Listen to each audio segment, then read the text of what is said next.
ओम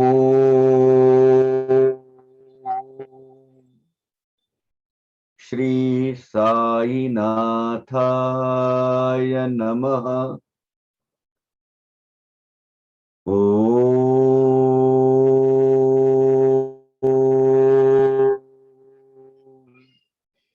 श्री साईनाथाय नमः।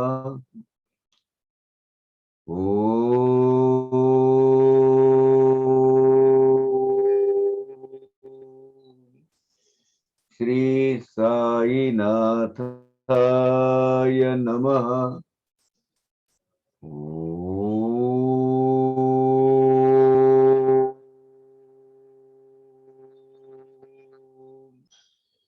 श्री साईनाथाय नमः।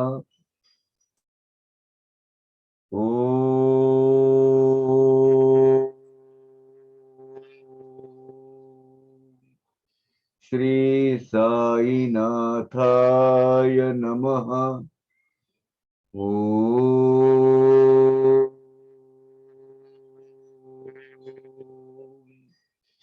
श्री साईनाथाय नमः।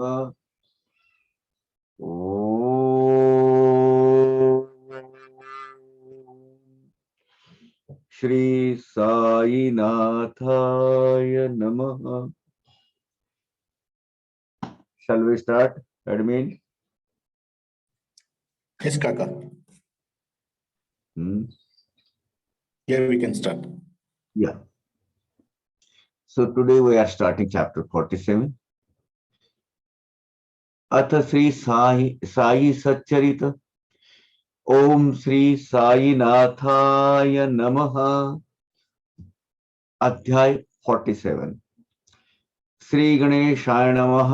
श्री सरस्वत्यै नमः। श्री गुरुभ्यो नमः। श्री कुलदैवताय नमः। श्री सीतारामचंद्राभ्याम नमः। श्री सद्गुरु साईनाथाय नमः। गणेश ये आद्य देवता को नमस्कार, सरस्वती देवता को नमस्कार, गुरु देवता को नमस्कार, सीतापति रामचंद्र प्रभु को नमस्कार, सद्गुरु साईनाथ महाराज को नमस्कार। ज्यांचे क्षणैक देखिल्या वदन, होय अनंत जन्म दुःख दलन, अनंत जन्म दुःख दलन, ते परमानंद जनन स्थान, धन्य श्रीवदन साईचे।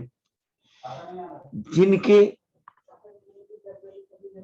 केवल क्षणमात्र दर्शन से अनंत जन्मों के दुखों का निवारण होता है, नाश होता है, ऐसे साईं भगवान के मुख का दर्शन लेने से परमानंद शाश्वत सुख की प्राप्ति होती है।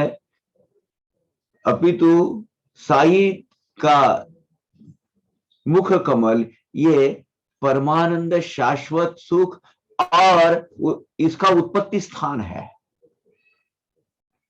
साई का मुख दर्शन लेना जो लेते हैं वो धन्य है, भाग्य के धन्य है।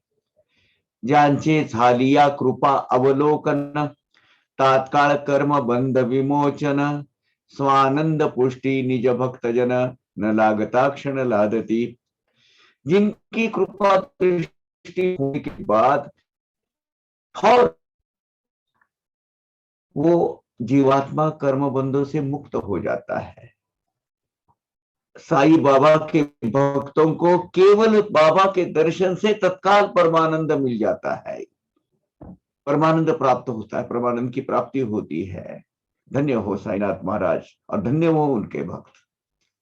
ज्यांची या कृपा दृष्टि पुढे, कर्म अकर्माचे फिटे बिरडे, यत कृपा सूर्याची या उजेडे, भव खद्योत दडे, निस्तेज खद्योत, यानी वो क्या बोलते हैं उसको, काजवा बोलते हैं मराठी में, वो नहीं, उसको लाइट आता है रात में, लाइट, वो जो एक छोटा सा इंसेक्ट होता है वो काजवा बोलते हैं उसको, रात में खद्योत, उसको रात में वो लाइट उसके पंखड़ी पूंछ में से आ जाता है। बिरडी यानी गुंती, गांठ बांधना, गांठ। जिनकी कृपा दृष्टि होने के बाद, होने के बाद नहीं, होते ही कर्म अकर्म, इनकी जो कर्म बंध की जो नॉट्स, गांठियां गुंथी पड़ी होती है, वो खत्म हो जाती है।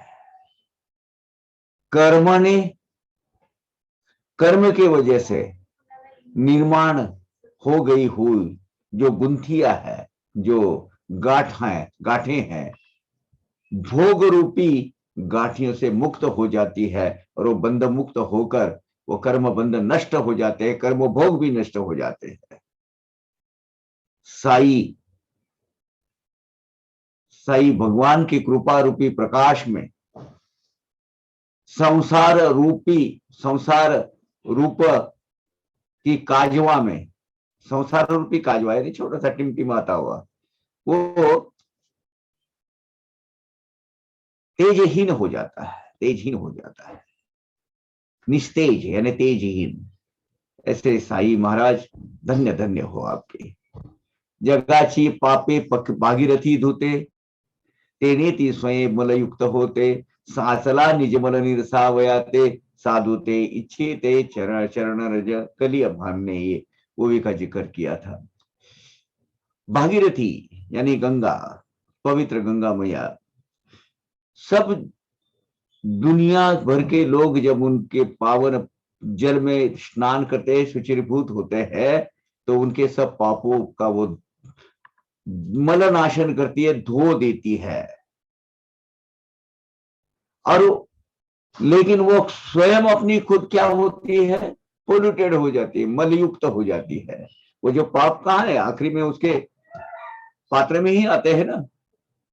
लेकिन उसको, अगर उसको गंगा मैया को अगर निर्मल होना है, पवित्र होना है, पावन होना है, उसके अंदर का ये जो सब दुनिया भर ने डाला हुआ मैला, पापों की गठरिया, वो सब कहाँ डालनी है, कब उसका शुद्धिकरण कैसे होगा? तो वो गंगा मैया खुद साधुंचे इच्छिते चरण रज, वो इंतजार करती रहती गंगा मैया कब साधु संत आएंगे और मेरे ये अपवित्र हुए हुए जल को पवित्र कर देंगे। कधी साधूंचे पाय लागती, कधी मजमाजी स्नानार्थ येती, त्याविना निज पापाची निर्गती, नवे हे निश्चिती जानेती। साधु संत कब एक बार मेरे पात्र में आकर स्नान करेंगे और मेरे ये अपवित्र हुए हुए जल को पवित्र करेंगे, इसका इंतजार गंगा मैया करती रहती है। साधु संतों के पैर और पद कमल, उसके जो भी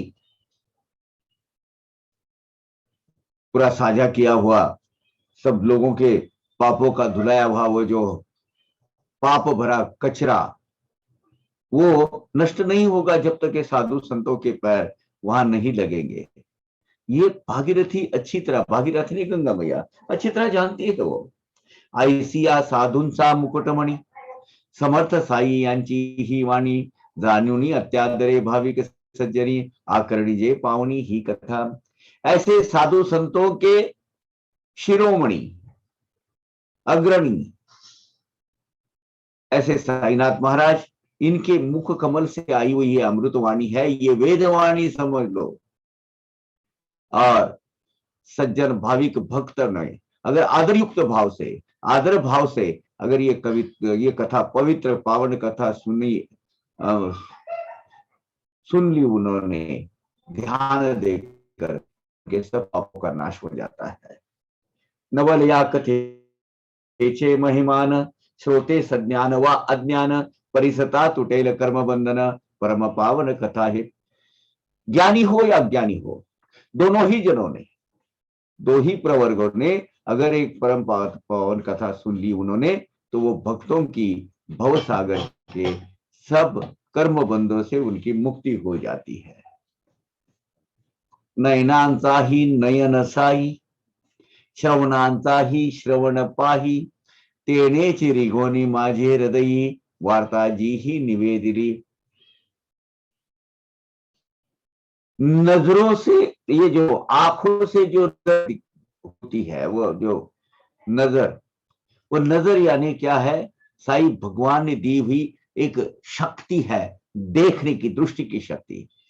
कान से जो सुनाई देती है, वो सुनाने की जो शक्ति है, वो इसको श्रवण शक्ति कहते हैं। वो भी साईं भगवंत ही ने दी है। न अभी तो मैं तो कहता हूं वो श्रवण शक्ति भी साईं है और वो दृष्टि भी साईं है।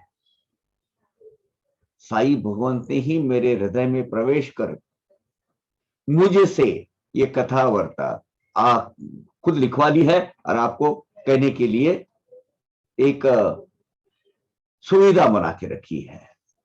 साई सोये महानुभाव परिसता या कथेचा नवलाव, श्रोते विसरतील देह भाव, अष्ट प्रेम भाव वाटतील। महान आत्मा, परमात्मा, सबसे बड़ा, सबसे श्रेष्ठ परात्पर परमात्मा साईं भगवान, इनकी ये नवल कथा सुनने के बाद श्रोताजनों के अष्टभाव जागृत हो जाएंगे और वो अपना देह भान, देह बुद्धि भूल जाएंगे।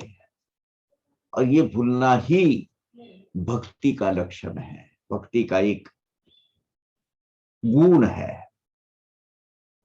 साई मुखींची हे कथा लक्ष लावणी तिच्या रदगता, तात्पर्यावरी दृष्टि ठेवता, कृत कर्तव्यता श्रोत्यास। साईं भगवान के मुख से स्वयं उन्होंने कही हुई ये कथा अगर आप ध्यान देकर सुनते हैं, सच्चे दिल से, सच्चे हृदय से सुनते हैं और उसका जो सारांश है वो अगर ध्यान में लेते हैं तो ये कृतकृतार्थ हो जाएगा ये जीवन और श्रोतागण धन्य हो जाएंगे। तरी विनती परिसीजे श्रोता, जरी मी या कथेचा वक्ता, मीही तुम्हा सारिका सरिता, न घेता मतितार्था येथील। समस्त श्रोतागण को एक विनती है, मैं ये कथा का वक्ता जरूर हूं, लेकिन जो कथा है उसका मूलार्थ है। मूलार्थ में अगर लक्ष्य अपना ध्यान केंद्रित नहीं हुआ, लक्ष्य केंद्रित नहीं हुआ, तो मैं भी आपके जैसा ही खाली का खाली रह जाऊंगा जो आज है। इसीलिए इस कथा का मतितार्थ यानी सारांश, इसका नेक्टर समझ लीजिएगा। आठविता तयांचे भक्त प्रेम, मन विसरे मनोधर्म, होय संसार त्रस्ता उपरम, याहुनी परम लाभ काय। साईनाथ प्रभु का अपने प्रति जो प्रेम है, वो प्रेम भाव है, उसकी याद भी आई और याद की तो श्रोतेजन अपने बस वो ध्यानावस्था में नहीं निकल जाते हैं। संसार के सभी तापों को, सभी भोगों को चीर विश्रांति मिल जाती है, कभी आते नहीं उबर। इसके सिवाय और बड़ा लाभ क्या हो सकता है? पूर्व कथेचे अनुसंधान, श्रोता परिसीजे सावधान, होईल जीवा समाधान, कथा अव्यवधान परिसता, अव्यवधान यानी किसी तरह की बाधा न आते हुए, अबाधित। अभी समस्त श्रोतागणों ने किसी प्रकार की बाधा न लाते हुए, किसी तरह की अड़चने व्यत्यय न लाते हुए ध्यान देकर ये कथा की पूर्व पीठिका है, यानी उसकी पार्श्वभूमि, उसका कार्य कारण भाव, उसकी कनेक्टिविटी अगर ये समझ लेंगे और सुन लेंगे तो अपने जीव को शांति मिलेगी, एक समाधान मिल जाएगा।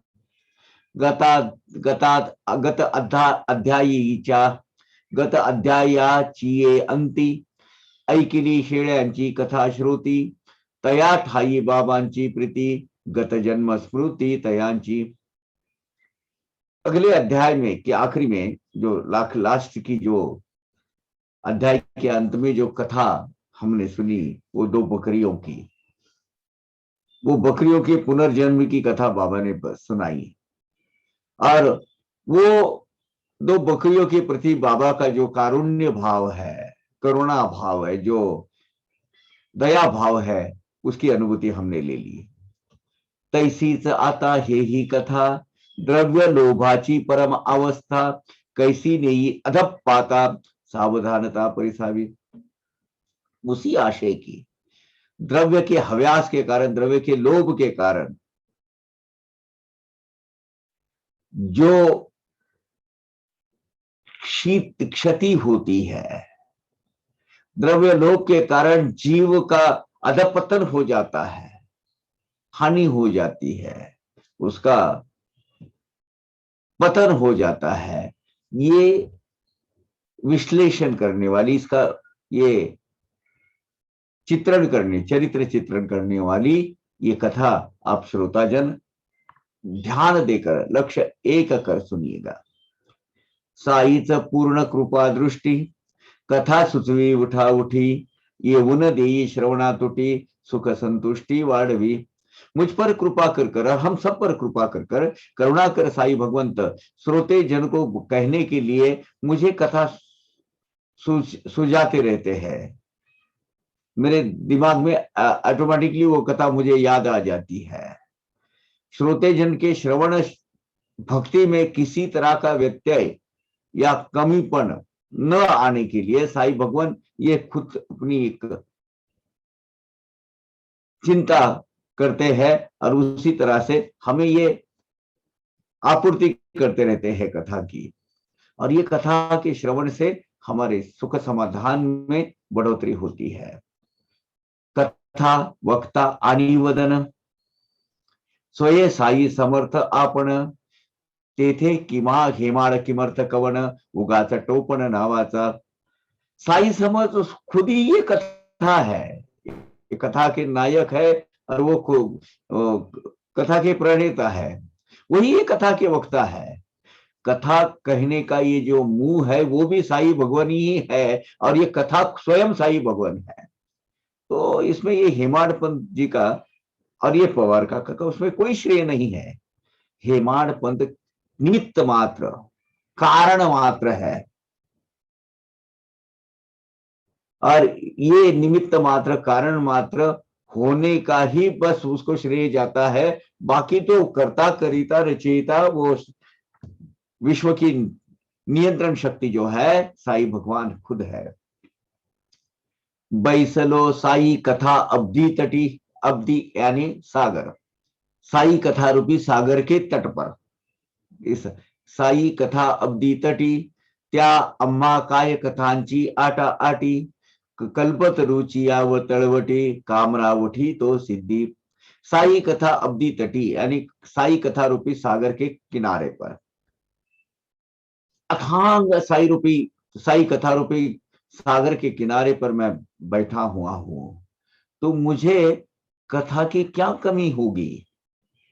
इस पूरा सागर फैला हुआ है, वो सिद्धराज साई भगवान रूपी कल्पतरु कल्प वृक्ष उसके छत्र छाया में मैं बैठा हूं।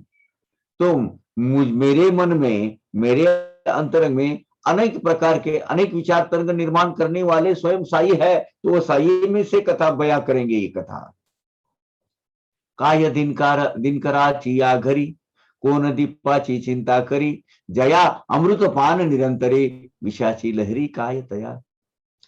दिनकर सूरज भगवान, उनके घर में कभी दीप लगाने की बारी बने कोई चिंता करता है? दीप लगाने की जरूरत भी पड़ती है सूर्य नारायण के घर में। जिसको रात दिन अहरनिश विष अमृत सेवन करने को मिलता है, वो विष का उस पर क्या परिणाम होगा? अमृत के प्राशन करने से वो अमर हो गया है, कितने भी विषय को पाले दे दो उसको, क्या फर्क पड़ेगा? अस्ता अम्मा साई सारिका, सदैव अमुता पाठी राखा, वान काय कथा पियोखा, इथे चथा खात्या हरि का। साई समर्थ के जैसा सशक्त हमारा पालनहार, हमारा तारणहार हमारे पीछे खड़ा है, हमारी पीठ थपथपाते हुए है, तो उसमें कथामृत की क्या कमी हमें महसूस हो सकती है? नहीं हो सकती है, क्योंकि उसकी आपूर्ति करने वाले साई भगवान स्वयं है। श्रोते जनों ने ये नवल कथा, ये विमल कथा, ये सुनने के लिए ये विमल कथा रूपी अमृतपान आप चख लीजिए, मजा आ जाएगा, जीवन परिपूर्ण संपन्न हो जाएगा। कर्म सूत्र मोठे गहन, कोणासेही ना होई आकलन, ठकी जेती महासज्ञान, भावार्थी अज्ञान तरी जेत। ये जो कर्म का सिद्धांत है ना, कर्म का सिद्धांत, उसका जो इक्वेशन है, ये बहुत गहरा है, सहज रूप से किसी के समझ में नहीं आता है वो जल्दी। इसका यथार्थ स्वरूप का ज्ञान किसी को नहीं होता है। बड़े बड़े महाज्ञानी उसमें ठग जाते हो। फल ये जो प्रकृति का जो कर्म है, कर्म भोग है, इसका सूत्र उसको फंसा देता है,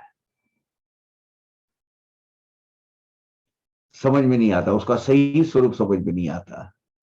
लेकिन भक्त भावार्थी जो अज्ञानी क्यों ना हो, वो इसमें से पार कर जाते हैं। भगवान भक्त भावार्थी, अगर बाबा पर पूरा विश्वास रखने वाले, अगर ये जो है वो, अगर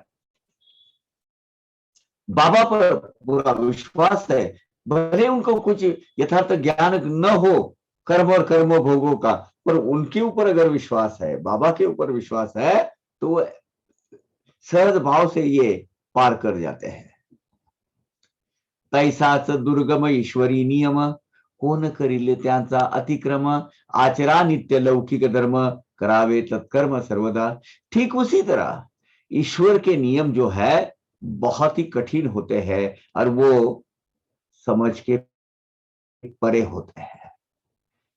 भगवान के नियमों का हम पालन नहीं करते हुए है, वो उल्लंघन कर या उसको टाल कर जाते हैं, तो वो एक तो टालना असंभव है, और दूसरा अपने हित कारक नहीं है, वो अहित के होते हैं। इसीलिए हमने हमारे धर्मशास्त्र अनुसार, क्या कहता है अपना धर्मशास्त्र क्या है? साई सच्चरित। हमारा धर्मशास्त्र साई सच्चरित। तो धर्मशास्त्र, हमारे धर्मशास्त्र में लिखा हुआ उन आचरण के हिसाब से हमें सदा सत्कर्म करने चाहिए। किसी तरह की कोई बाधा ये कर्म, कर्म भोग, ईश्वरी नियम, मोह माया के नियम कुछ नहीं कर सकते हमें। ना ही तरी अत्यंत अधर्म, पावनिया मरण धर्म, जैसे जैसे जयाचे कर्म, पावती जन्म तदन रूप। ऐसा अगर आप न करते, हमारे धर्मशास्त्र के हिसाब से हम अगर व्यवहार नहीं करते, हमारा आचरण नहीं रखते हैं, और अधर्म से बर्ताव करते हैं, तो आखिरी में कर्म गति हमें वो जन्म मृत्यु के फेरे में फंसाई देती है, वो ढकेल देती है हमको जन्म मृत्यु के विशियस सर्कल में। वो जो सर्कस में जो बड़ा होता है, बस घूमते रहो घूमते रहो घूमते रहो। जैसा जिसका कर्म वैसा उसका फल, और वो फल के अनुरूप फिर वो कौन सी प्रजाति में, कौन सी प्रकार की योनि में उसको जन्म लेना है, वो अपने कर्म के अनुसार तय होता है। यथा कर्म यथा श्रुत, शुक्र बीज समन्वित, काही योनि द्वारे प्रवेशत, स्थावर भावा प्रत काही। ज्ञानेश्वरी के 11वें और 13वें अध्याय में इसका बहुत विस्तृत वर्णन किया हुआ है। यथा कर्म यथा श्रुत, जिस प्रकार का जिसका कर्म है उसी प्रकार की कर्म गति उसको प्राप्त होती है। ये ईश्वर का नियम है, यही शाश्वत ज्ञान है। ये जो कर्म फल है, नर के शुक्र बिंदु के रूप में मादी के योनि में जाता है, और अपने कर्मानुसार स्थावर, जड़, चर, अचर, संजीवन, चैतन्य घन योनि में जन्म लेता है। और वो लेना उसको कंपल्सरी, कंपेल करती है प्रकृति, क्योंकि आपने जैसा भुगतना है उस तरीके का जन्म लेना है, आपने जैसा कर्म किया है उस तरीके का भुगतना है। यथा प्रज्ञम ही संभवा, श्रुत्यर्थ नाही कवना ठावा, जन्म घेने तरी तो घ्यावा, रुचेल जीवा जो जैसा। यथा प्रज्ञम ही संभवा, अंत समय में जिसकी जैसी बुद्धि होती है ठीक उसी तरह, और जैसे उसके कर्म होते हैं उसके ठीक उस तरह उसको जन्म प्राप्त होता है। श्रुति यानी वेद वचन। ये वेद वचन किसको पता नहीं है बोलो? सबको पता है, यथा प्रज्ञम ही संभव। लेकिन विहित कर्मचरण आचरण, शुद्ध साधन, सूचित साधनों द्वारा धर्म नियम के अनुसार जो आचरण करता है, और हर एक जीव मात्र में परमार्थ प्राप्ति का की यात्रा सुखद होने के लिए, सुलभ होने के लिए, जैसी आपको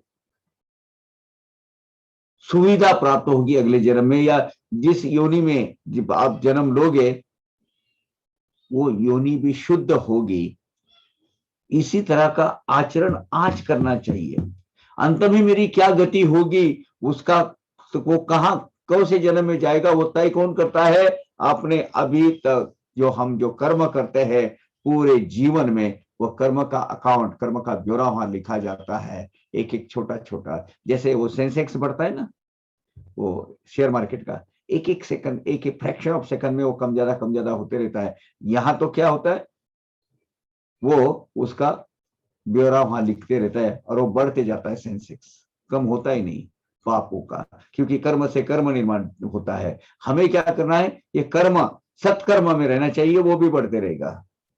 सत्कर्मों की बढ़ोतरी होनी चाहिए और दुष्कर्मों की होली करनी चाहिए। जाना हे मूढ़ अविद्यावंत, शरीर ग्रहण लागी उद्यत, जैसे जयांचे उपार्जित, शरीर प्राप्त तैसे तया।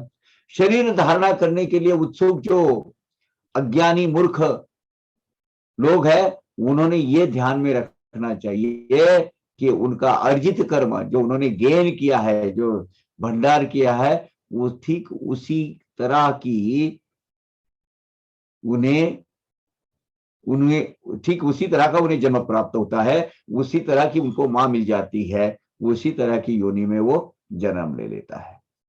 मनु ने शरीर पाता आदि, नर जन्माची अमोल संधि, दौड़ी नादो आत्मबोधावधि, तो एक सुधी जानावा। सुधी यानी सुजान, जानकार, सज्ञान, ज्ञानी। इसीलिए देहांत होने के पहले जिस देह की वजह से ब्रह्म ज्ञान प्राप्ति, परमात्मा प्राप्ति की संधि, मौका हमें मिल जाता है, ऐसा नरदेह प्राप्त करने के लिए ज्ञानी जन जो है, जो आया हुआ मौका कभी भी खाली व्यर्थ नहीं करते। ऐसा मौका प्राप्त कर, ऐसी संधि प्राप्त कर अपनी आध्यात्मिक प्रगति वो करवा लेते हैं। और जो ऐसा करता है वही सही मानों में ज्ञानी है, वही ज्ञानवंत है। तो संसार बंध मुक्त, इतर संसार चक्री पड़त, तरी ही शरीरत्वासी न मुकत, याचना न सुखत जन्माचा। अब हमेशा बार बार जन्म में आना पड़ता है। कौन आता है संसार बंधों में मुक्त हो? जो मुक्त आत्मा है वो नहीं आता है। जो अपने अगले मूवी में देखा, वो समझ लेता है, अपनी आध्यात्मिक पारमार्थिक प्रगति कर लेता है वो, और अपना धीरे धीरे ब्रह्म ज्ञानी बनकर अपनी एक मकाम हासिल कर लेता है अपने सदगुरु के चरणों में।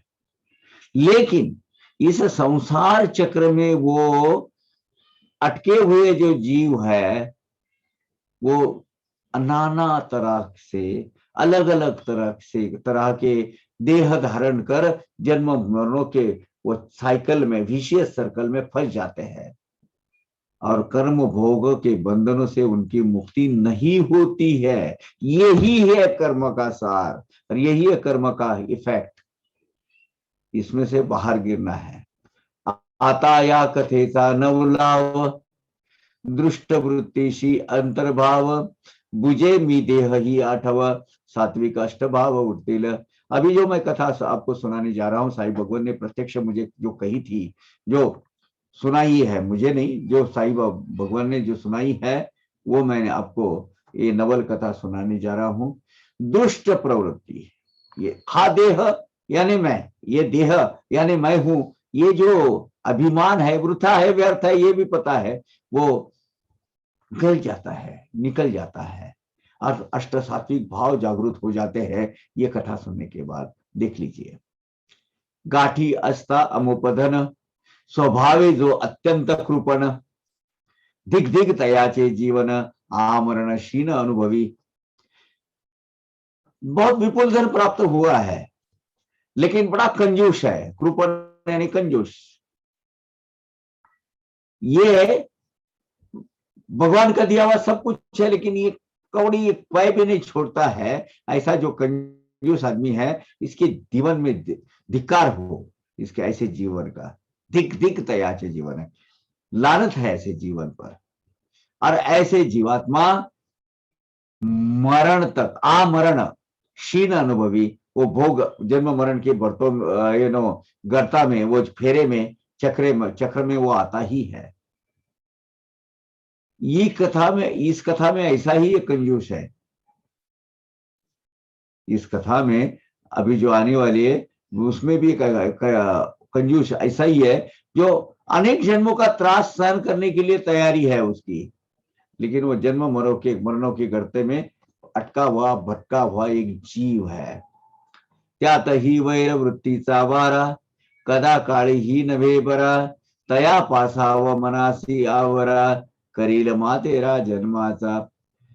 उसमें भी फिर कंजूस तो है ही, लेकिन उसमें एक परम चरण सीमा, एक परम सीमा के बड़े उछले, निचले बोलना चाहिए, बड़ी हीन दर्जा की उसके पास वैर भावना है, वैर वृत्ति है।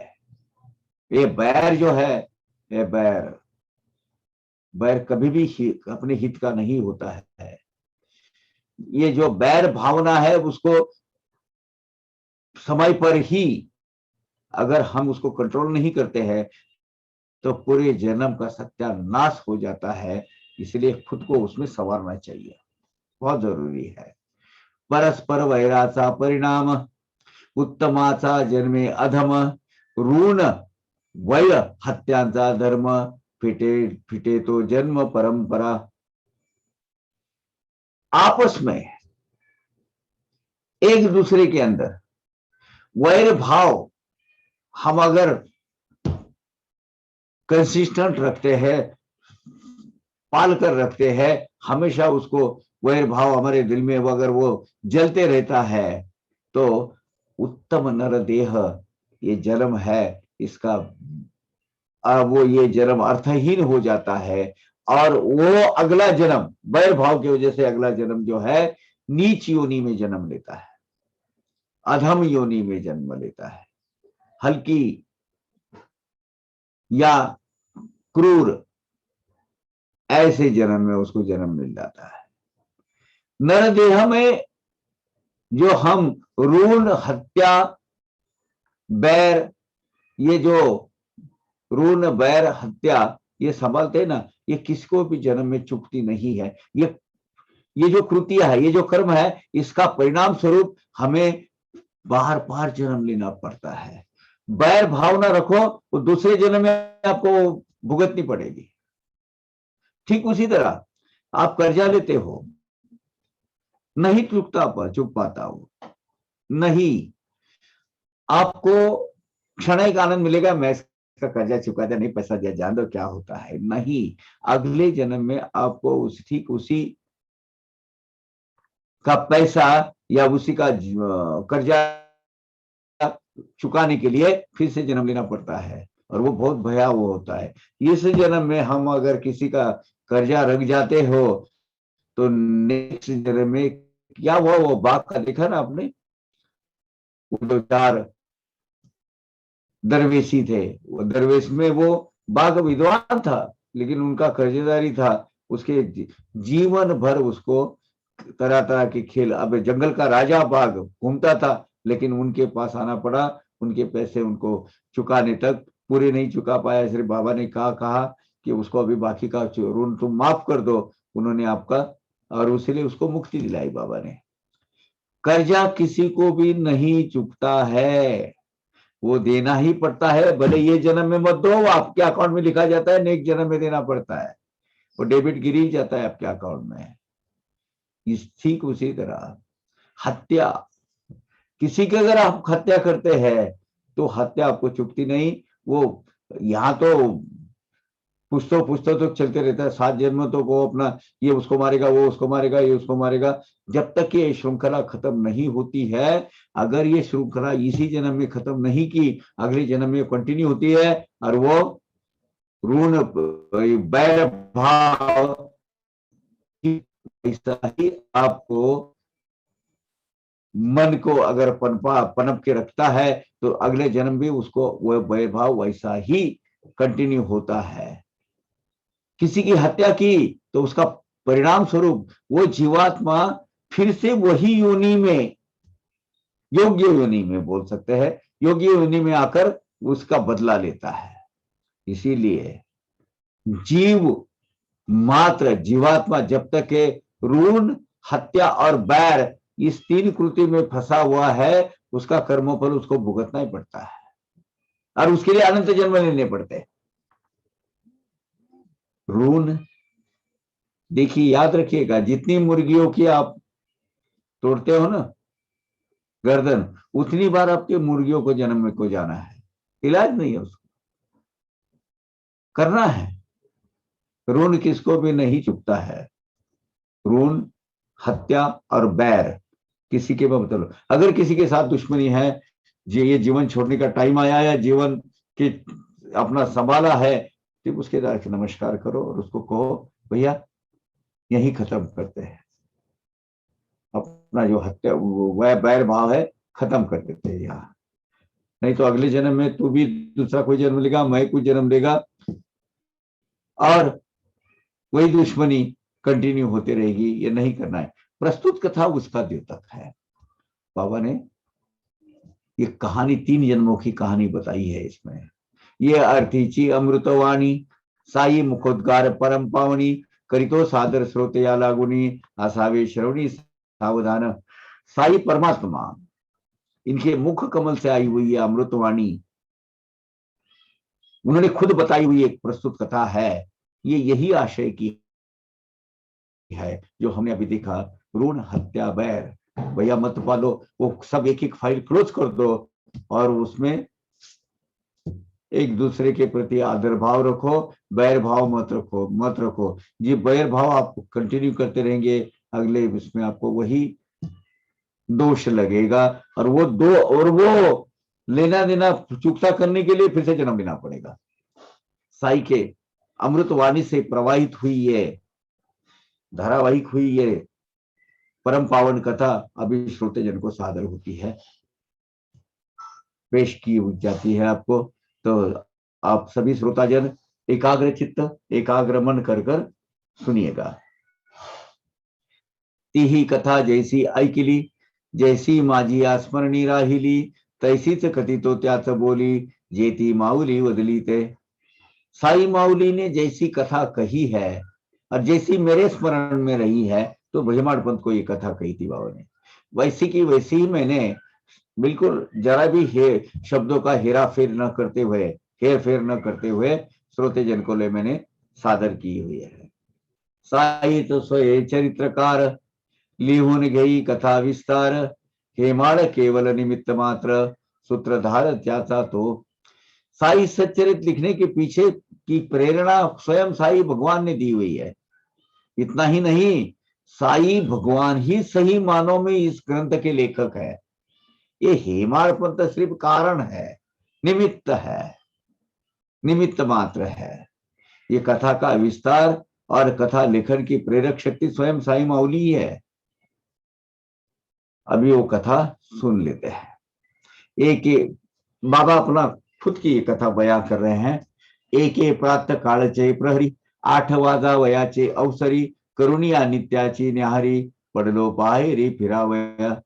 साई भगवान कहते हैं कि वो कथा कहने लगे, बोले एक दिन सवेरे 8 बजे के करीब मैं अपना सवेरे का नाश्ता कर न्याहारी यानी नाश्ता कर मैं घूमने के लिए निकल पड़ा। मार्गी जाता जाता श्रम लो, नदी किनारी भी का पातलो, पाय धुतले स्नान केलो अंतरी धालो बहुस। चलते चलते मैं एक नदी के किनारे आ गया, तब निकल गया मैं नाश्ता कर कर, और किनारे आया, थोड़ा सी थकान सी महसूस हो रही थी, तो इसलिए मैंने जरा थोड़ा सा विश्रांति लेने के हिसाब से वो नदी के किनारे था, तो हाथ पैर धोकर थोड़ा सा फ्रेश हो गया, स्वच्छ शुद्ध हो गया ये हाथ पैर धोकर। और मुझे नदी पात्र में मैंने स्नान किया, इससे मुझे जरा थोड़ा सा प्रसन्नता लगने लगी। तो नदी तरी होती केवड़ी, या रात्याच्या नदी एवढी, भरले पाणी भरले होते दुथडी, काठाशी झाडी लवाळ्याची। वो नदी भी कितनी बड़ी थी पता है? वो अपनी राहता की नदी नहीं है। नगर से हम राहता और साकुरी के बीच में, दोनों गांव को जो विभाजित करती है, वो बीच में एक नदी है। खुशाचंद शान के थोड़ा सा आगे आकर, उनके घर के थोड़ा सा आगे आइए आप, वो जो वीरभद्र का मंदिर है उसके आगे आके तो आपको एक ब्रिज लगता है, वो ब्रिज की नदी है, उतनी वो नदी थी। ये बयां खुद साईं भगवान कर रहे हैं।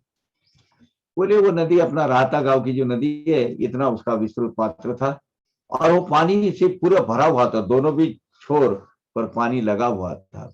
और नदी के किनारे जो हरियाली है, घास, हरियाली के जैसा एक लवाड़ा बोलते हैं उसको, सेम हरियाली का एक प्रकार है, ऐसी झाड़ बाजू में थोड़े से बुश और हरियाली बड़ी हुई थी।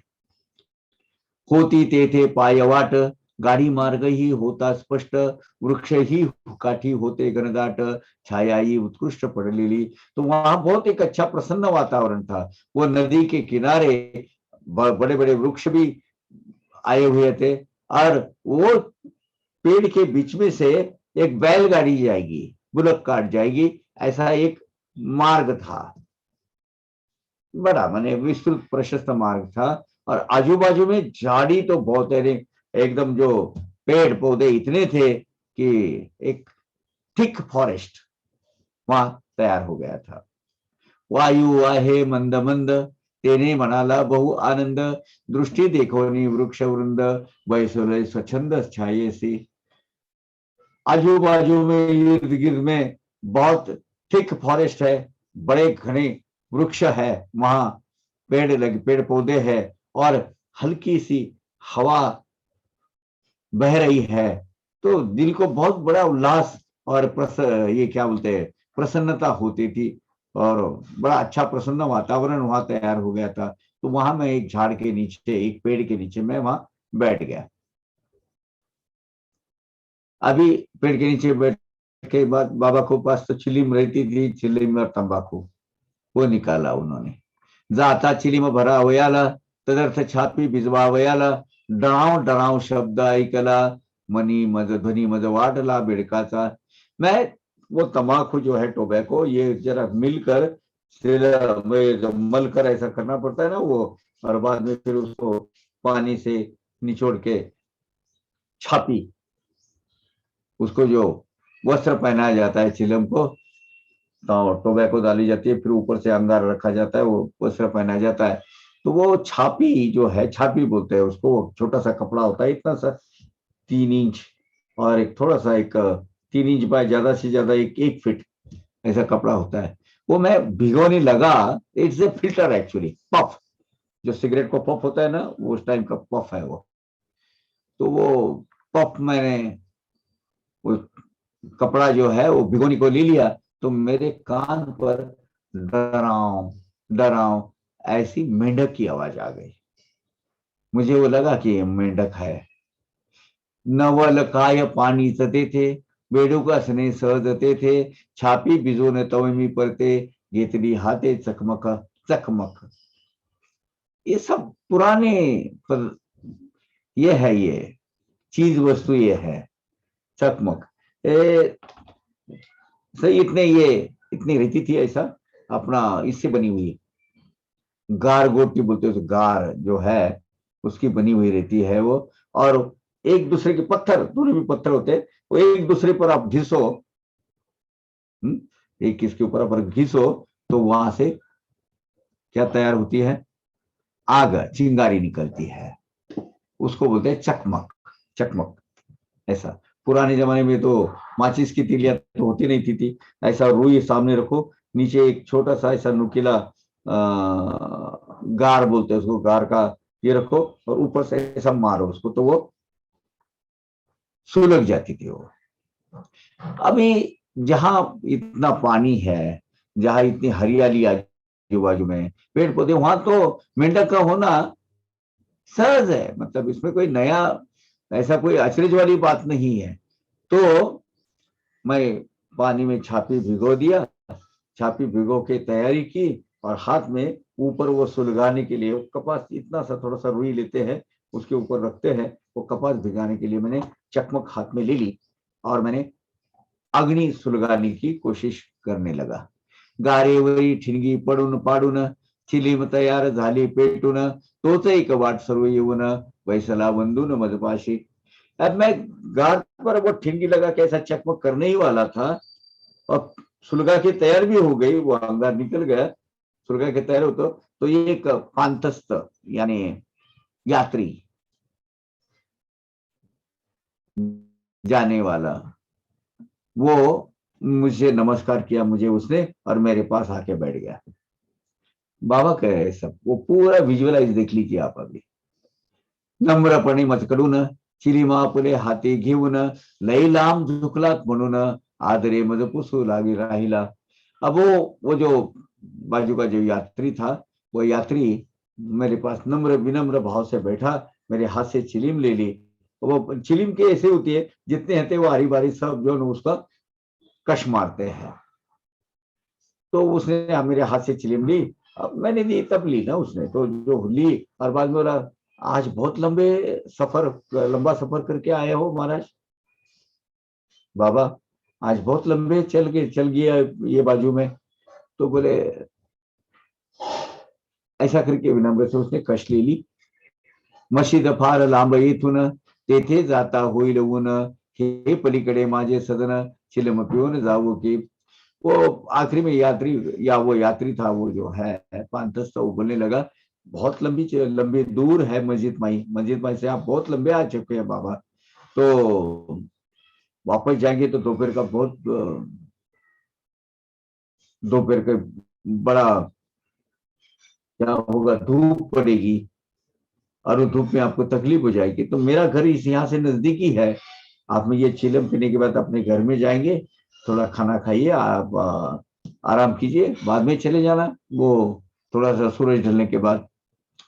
तेथे वाईच खाकी भाकर स्वस्थ आराम करा विळवर, मग मग ऊन खाली झाली आवर खुशाल माघारा जावे। चलिए आप ये चिलम पीने के बाद बाबा मेरे साथ चलिए, नजदीक मेरे बाजू में मेरा घर है, वहां सब सब्जी रोटी खाइएगा और थोड़ा आराम लीजिएगा। और आप दोपहर का जरा थोड़ा सूरज ढल गया कि उसके बाद आप शांत चित्त से आप मस्जिद माई में चले जाना बाबा।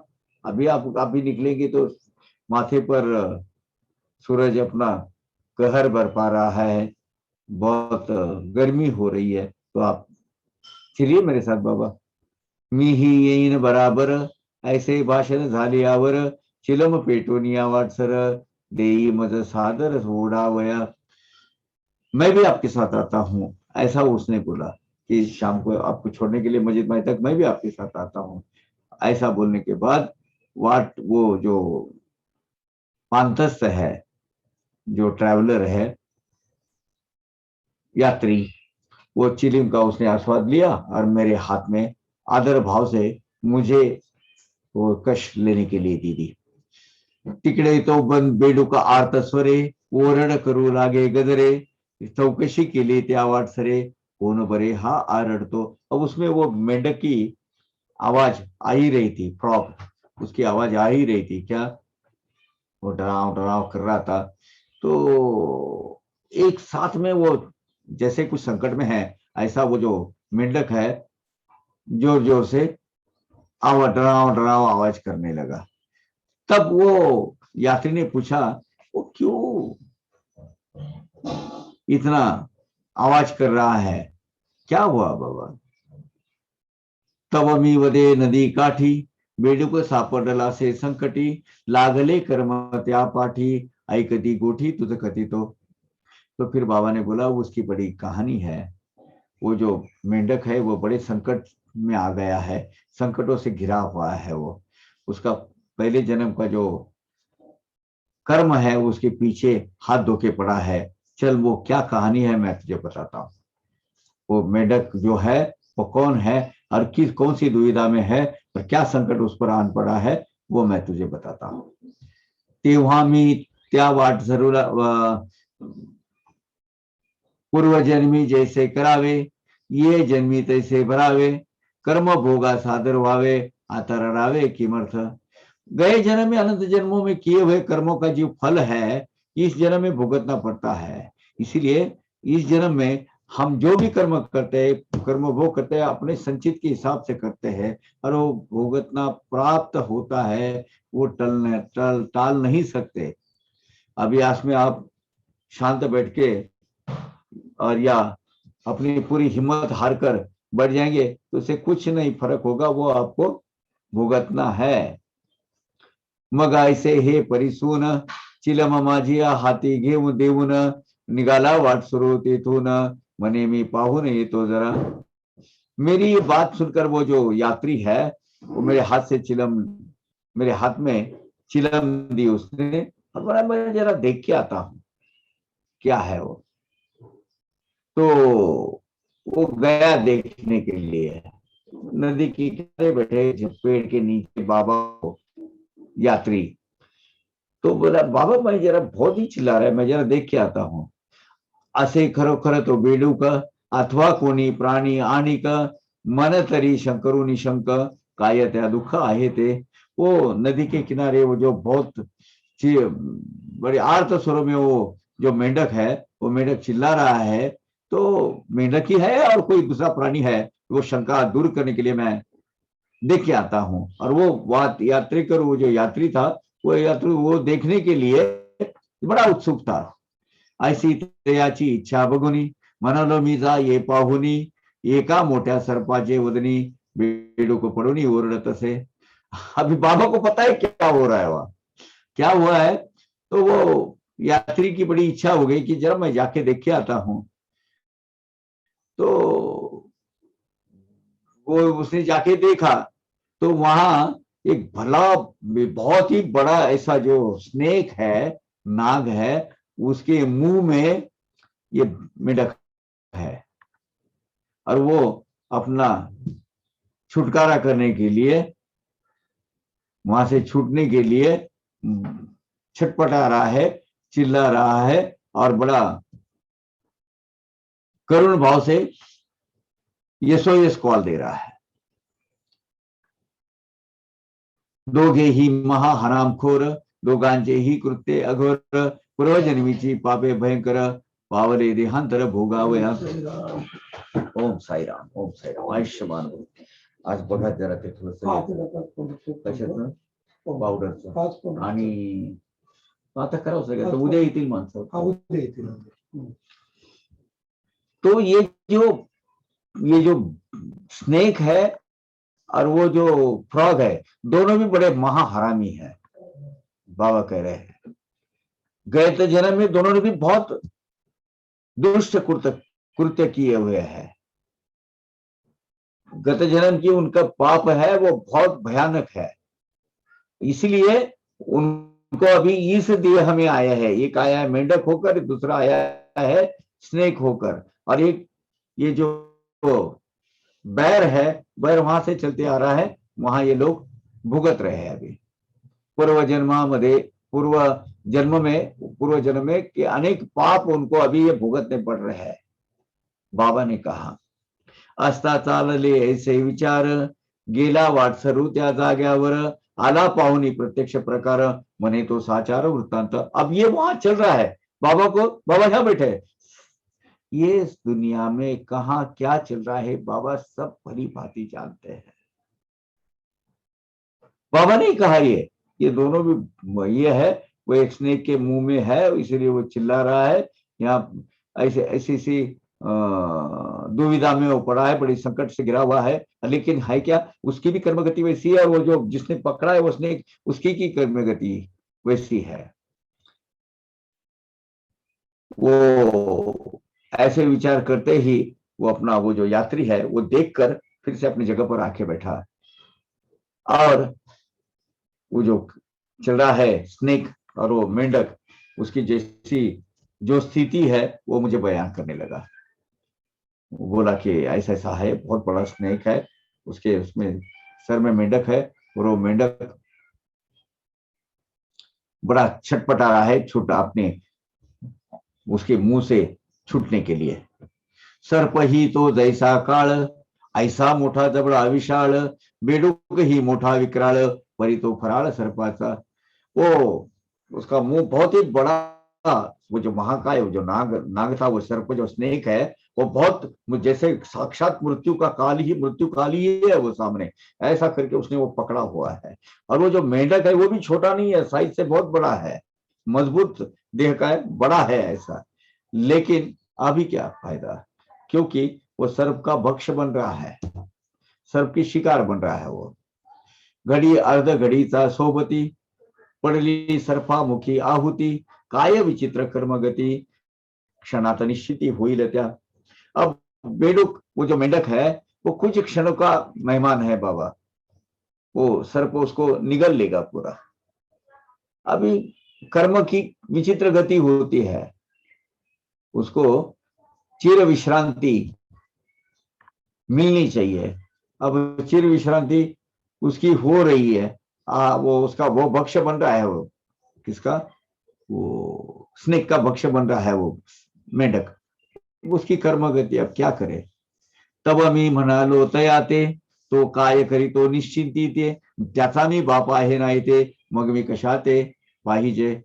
तो इसलिए तब मैंने वो यात्री को बोला, साईनाथ भगवान करे, अरे वो सर्प उसको, वो मेंढक को नहीं मार सकता है, उसका बाप मैं यहाँ बैठा हूं ना, यहाँ मैं यहाँ होने तक मैं यहाँ हूं, वो जब तक मैं यहाँ हूं वो मेंढक को कुछ भी नहीं हो सकता, उसको कोई बाधा नहीं आ सकती।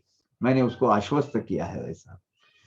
सोडूनिया पुढे स्थान, बैसलो जो येथे येऊन, तो काय बेडूक खाऊ देईन, पहा मी सोडवेन त्या कैसा।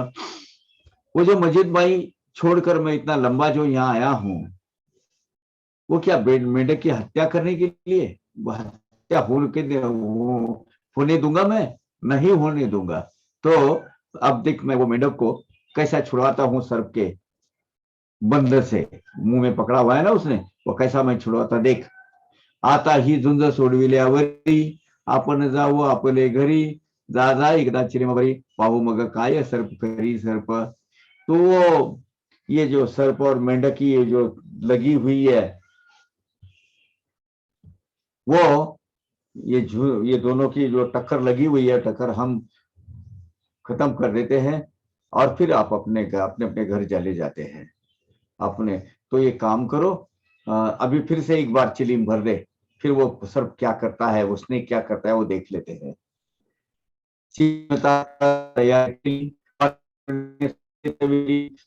मारून मज पुढे केली, हाती मी घेतली उडावया।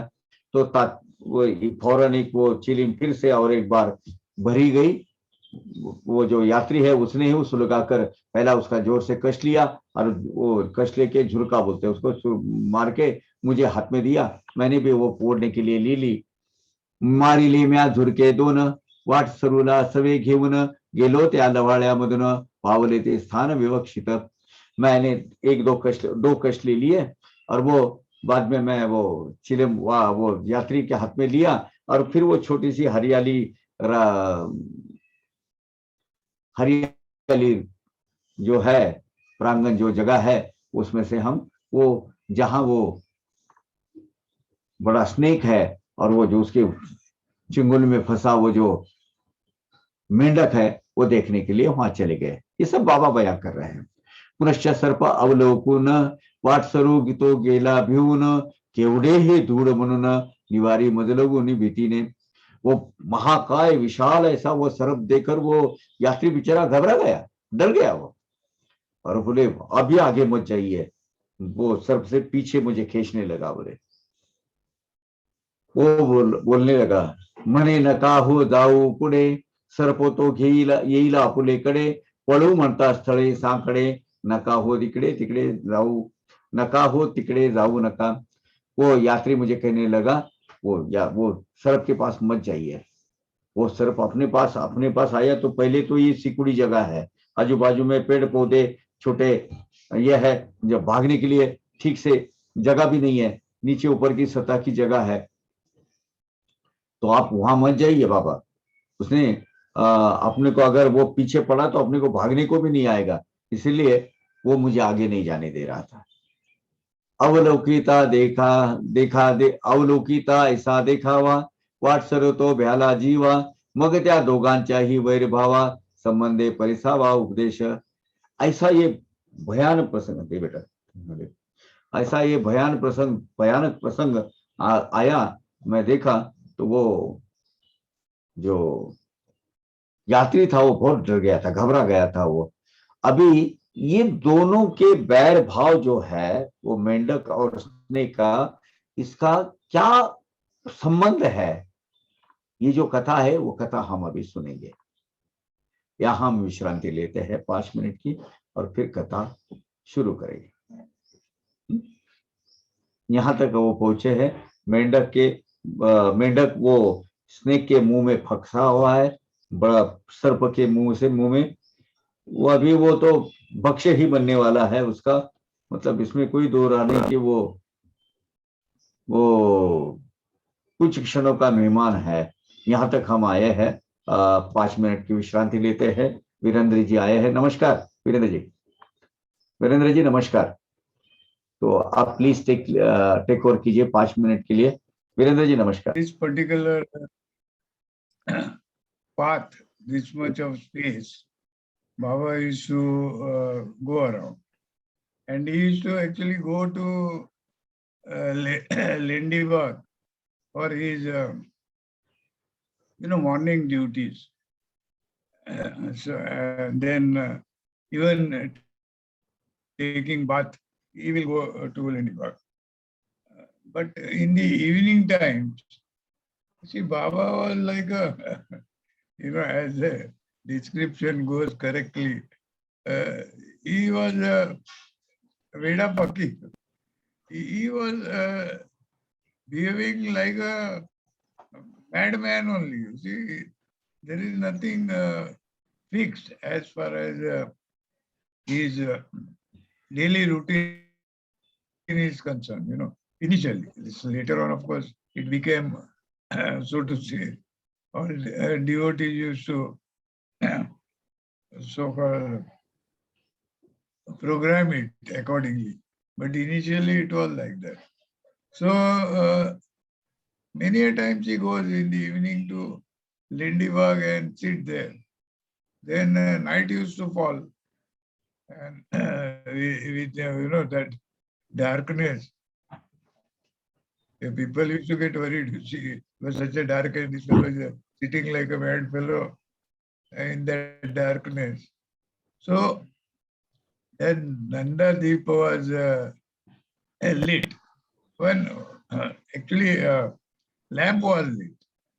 So because that lamp, they had realized that this is a divine personality.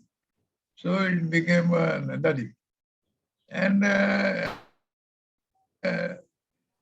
you see, once it is done, they don't know. Sai will come anytime, sit, whatever he wants to do, he will do. So that is how the practice went on, you see.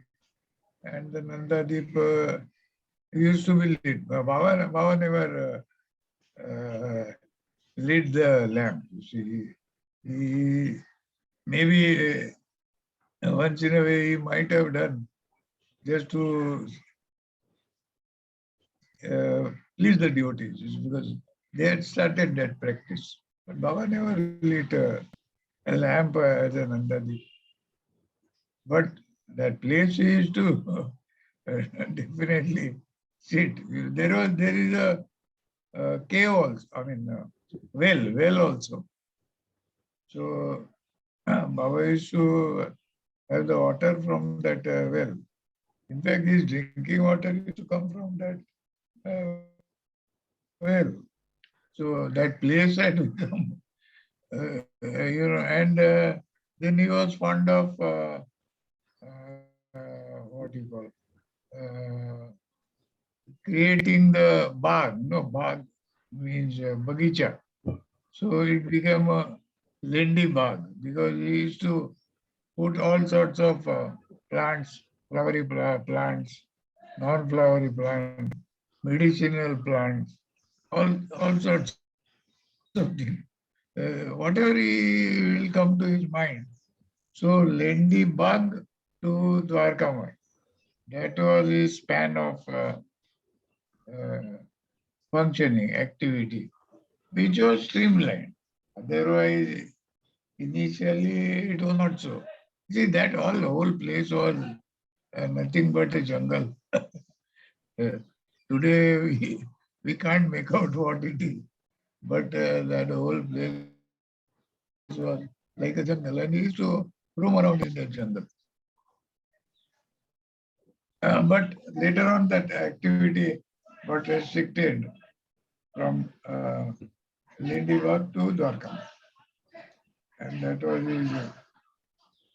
You see, sometimes I wonder, this Power Kaka, what he is narrating is Sai Satcharit. It is not Sai Satcharit. There is nothing like Charitra there. It is a Sai Sat Karya. Whatever Karya he did for those 60 golden years. And that Karya is all depicted there. And mind you, that Satkarya is not over. It is continuing. So Sai Charita is, Sai Satkarya is continuing. And that is what is happening. Power Kaka's narration of Sai Satkarya is nothing but that. That Karya continues. And it will continue. It will go on as the time. Maybe the so-called methodology may change, but it will continue. And see, Sai is it's a divine power, and the divine power Never ends. has no end. It never ends. It has no end. Correct. See, Power Kaka is back. I think he will be enthusiastic in telling more and more. Yeah. But your nectar is also equally important for us. So, giving the essence of Sai Satcharit, we are eagerly waiting for your expert comments actually.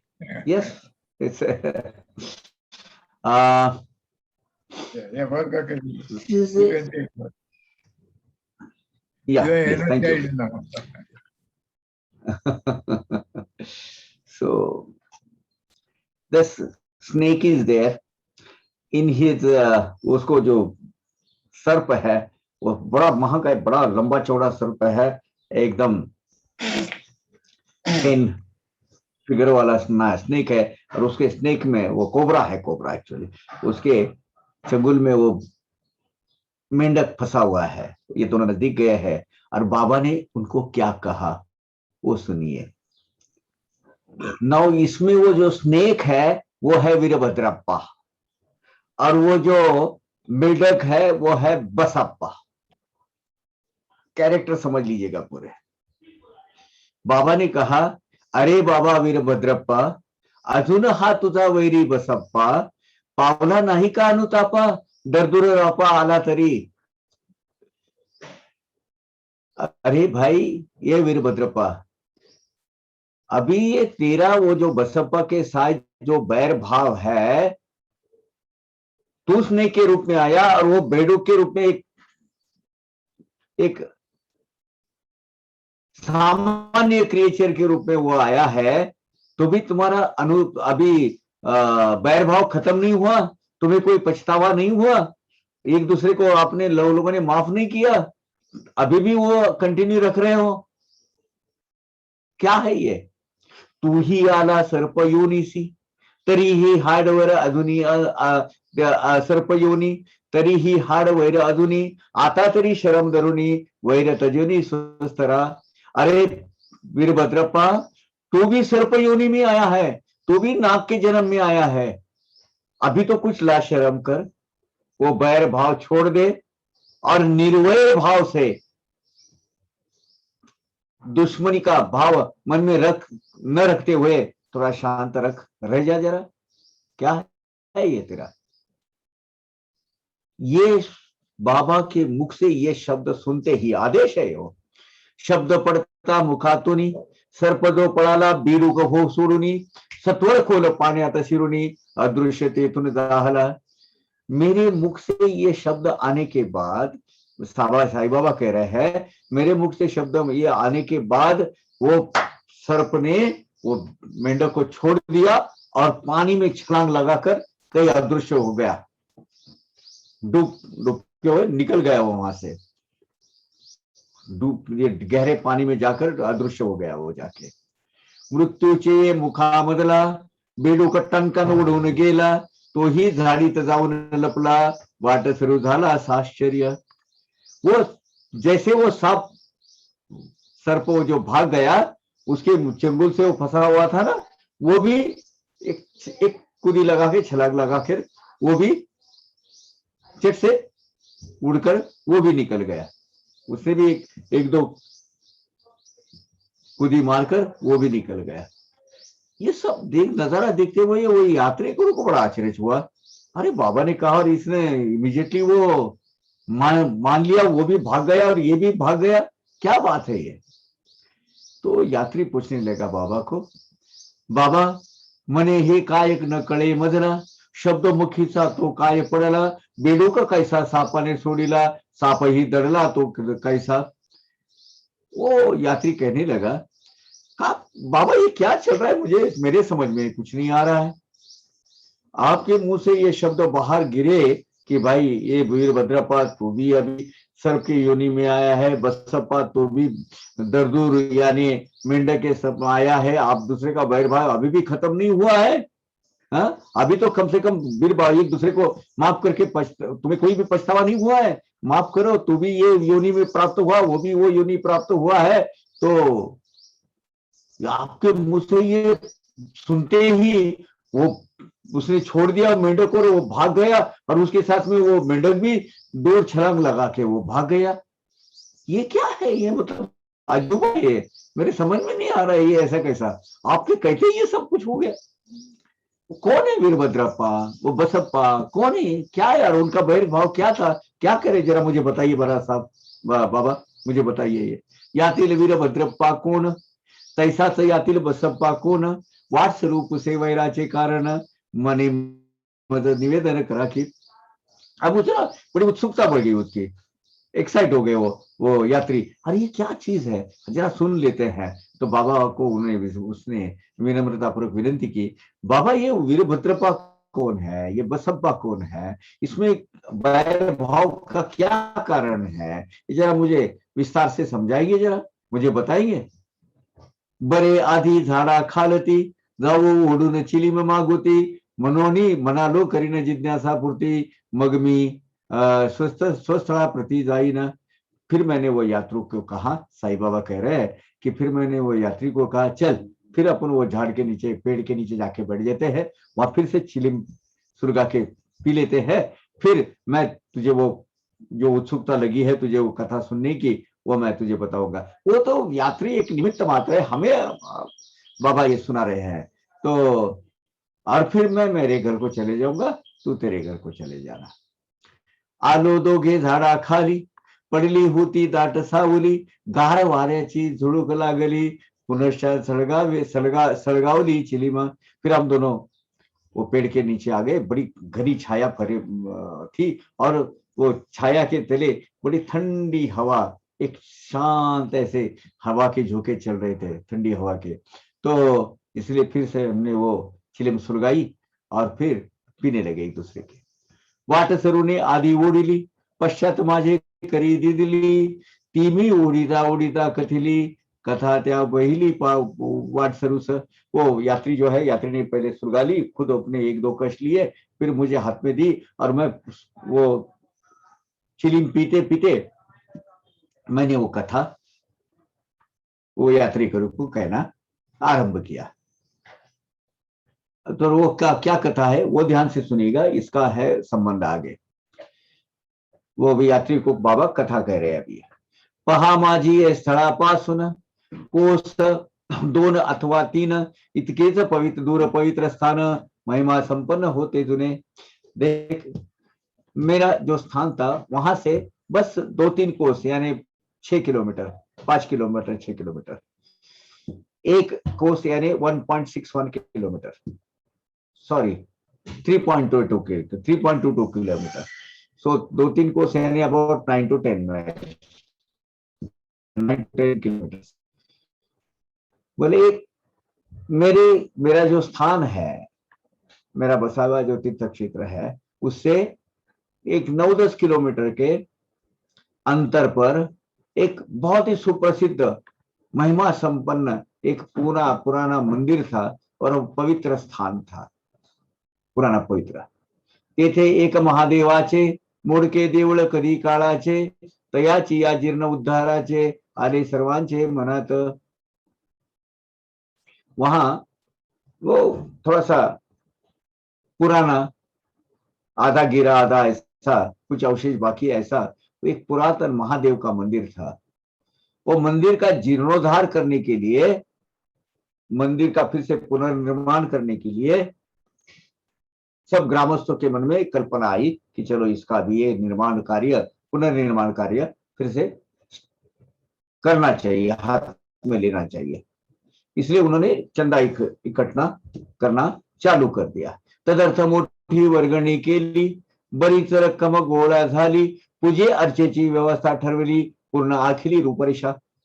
इसलिए उन्होंने एक सार्वजनिक निधि का निर्माण किया, एक बड़ी सी अच्छी खासी रकम जमा की, विधिवत पूजा अर्चा कर वो पूर्णशिला समारंभ यानी इनॉग्रेशन का वो स्टोन रखा, इनॉग्रेशन स्टोन वो रखा, और जीर्णोद्धार उसका ये जो पुराना जीर्ण यानी पुरानी हुई वो जो वास्तु है उसका पुनर्निर्माण करने के लिए व्यवस्थापन कमेटी एक निर्माण की, और उसकी आगे कैसे करना चाहिए वो शुरू हो गया। तिथले एक मोठा धनिक नेमिले त्या व्यवस्थापक, पैसा केला तयाचे हस्तक, पूर्ण निर्णायक तो केला। इस काम के लिए गांव में एक बहुत बड़ा एक अमीर आदमी था। वो अमीर गृहस्थ को एक उसका व्यवस्थापक करके उनको चुना गया। सब पैसा उसके हाथ में दिया गया, उसके सुपुर्द किया गया और कहा कि भाई ये जो भी काम चालू है उसके अधिकार तुझे दे देते हैं, तू अपना जैसा चाहिए ये अपना करते रहे, बहुत अच्छा है ये गांव का काम है और तू धनी आदमी है, ये कर सकता है। तयारी किर्दक ठेवावी पृथक, ती आपली वर्गणी रोख, जमा करावी ही कार्य ही अचूक, करावे प्रामाणिक बने। वो श्रीमंत ग्रस्त से ये अपेक्षा की उन्होंने कि भैया तेरे भी कंट्रीब्यूशन जो है उसका एक हिस्सा तू दे दे, और इसका एक लिस्ट रखना, और हमेशा इसका जमा राशि और खर्च राशि ये पूंजी का पूरा ब्यौरा आपने रखना, कैश बुक आपने रखना, और बड़ी प्रामाणिकता से किसी तरह का दोष न रखते हुए ये जिम्मेवारी है, और सब ग्रामस्थ ने, हम सब ग्रामस्थ आपको देते हैं, आप ये शुरू करो। गांव के वो बड़े अमीर धनवान आदमी को कहा। परी तो जात्या मोठा कंजूस, खार न लागा वा पदरास, ऐसिया धोरणे चालवी कामास, तेने ते तडीस जाईन। लेकिन वो बड़ा कंजूस था, बहुत ही कंजूस, अपने को किसी भी तरह की वो जबरदस्ती लगा रहा पहलवान बन रहा था, अपने पास खुद में इसमें इन्वॉल्व ही नहीं होता था, अपना पैसा का पैसा भी नहीं डालता था उसमें। उसने बहुत ही धीमे गति से वो काम चालू रखा, इसीलिए वो पूरा कंप्लीट कभी होने के कुछ आसार ही नजर नहीं आ रहे थे। बहुत ही धीमे गति से वो धीरे धीरे धीरे धीरे वो काम हो रहा था, तो उसको अंतिम अंजाम तो कब होएगा वो पता ही नहीं लग रहा था। खर्च केली सारी रक्कम, अर्धे मुर्दे जाहले काम, खर्चिना हा पदरचा दाम, गाठीचा पदा छलाम छोड़ीना। अभी वो जो लोक वर्गणी, लोक संग्रह से जो चंदा जमा किया था, वो सब पैसा खत्म हो गया, लेकिन वो जो पुनर्निर्माण का काम था वो आधा अधूरा ही रह गया। अभी अपेक्षा ये थी कि भाई अगर कुछ कम पैसा कम पड़े तो ये अपने जेब से डाले, फिर बाकी के सब लोग जमा करके दे देंगे, लेकिन काम में बाधा नहीं आनी चाहिए, इसीलिए तो अमीर आदमी को चुना था कि भाई उससे एक अपेक्षा थी कि वो काम पर उसमें रुकावट नहीं आने देगा, काम बंद नहीं होने देगा, करेंगे। लेकिन वो ऐसा महाकंजूस, इसका बहुत ही माइजर आदमी, उसने अपने पल्लू का एक आना भी देने को तैयार नहीं था, एक कौड़ी भी देने को तैयार नहीं है। जरी मोठा सावकार, कृपणपणाचा पूर्णावतार, बोलाची नुसती पेरी साखर, कामाशी आकार येईना। वो जो श्रीमंत, वो जो रईस आदमी, वो जो धनवान आदमी, वो अमीर आदमी बड़ा कंजूस था, बोलने में बड़ा मिठास, बड़े शुगर कोटेड वे से बोलता था, मीठा मीठा बोलकर सबको कन्विंस करता था, लेकिन बहुत ही माइजर आदमी था वो। कभी वो कुछ काम ही नहीं करता था, वो काम होने नहीं देता था आगे, क्योंकि अपनी जेब से वो पैसा ही नहीं लगाता था। इसलिए वो पुनर्निर्माण, महादेव के पुनर्निर्माण का काम आखिरी अंतिम चरणों में जा ही नहीं रहा था। पुढे त्याच्या जमली घरी, मंडळी पैसा जमिनारी, मने ही तुझी सावकारी, काय तरी रे कामाची। इसलिए सब गांव वाले जो प्रतिष्ठित लोग हैं उसके घर में आए, बैठे और बोले कि उसको दोष देने लगे कि यार ये तेरा सावकारी का धंधा, ये इतने तेरी वो अमीरी की किस काम की रे, खुद का तो एक छदाम ही डाल नहीं रहा है, एक पैसा भी नहीं डाल रहा है तू। वो उसको कोसने लगे, उसको जवाब मांगने लगे उससे। अरे यार अभी ठीक है, हमने चंदा जमा किया, अच्छी खासी रकम तेरे हाथ में दी, ये अपेक्षा ये थी कि तू तेरा भी कुछ हिस्सा डालेगा और ये काम चालू करेगा, लेकिन तू कर ही नहीं रहा। क्या अभी ऐसी अपेक्षा था कि तू अपने, अगर कम पड़ता है तो तू भी खुद पैसा डालेगा, हम सब आपको जमा करके देते थे। महादेवाचा जीर्णोद्धार, तू न लाविता हातभार, पडेल कैसा न कळे पार, काही विचार कर याचा। अरे ये महादेव जी का मंदिर है, उसका पुनर्निर्माण करना है, पुनर्जीवन करना है उसका, तो अगर तू तेरा हिस्सा या थोड़ा तू सहयोग नहीं देगा, उसमें हाथ नहीं बटाएगा, तो ये काम पूरा कैसा होगा, इसका जरा सोच। तो सब लोग वो सावकार को सुनाने लगे।